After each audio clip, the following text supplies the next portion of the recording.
Welcome to a Foxy Tech Tips tutorial on changing the wrist orientation on the Apple Watch Series 10. If you find this tutorial helpful, please consider subscribing to my channel and liking the video. You can choose whether to wear your Apple Watch on your left or right wrist, but when you change which wrist it is on, you also have to change the orientation in the settings. You can also change the orientation of the digital crown, as in choose which side you would like it to be on. Press the digital crown to open the app menu.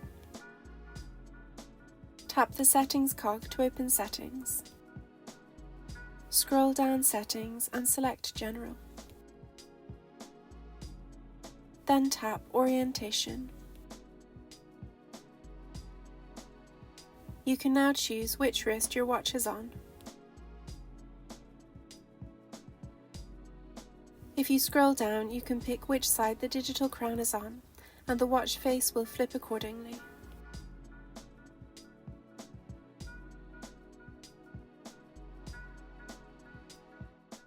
And that draws an end to this tutorial.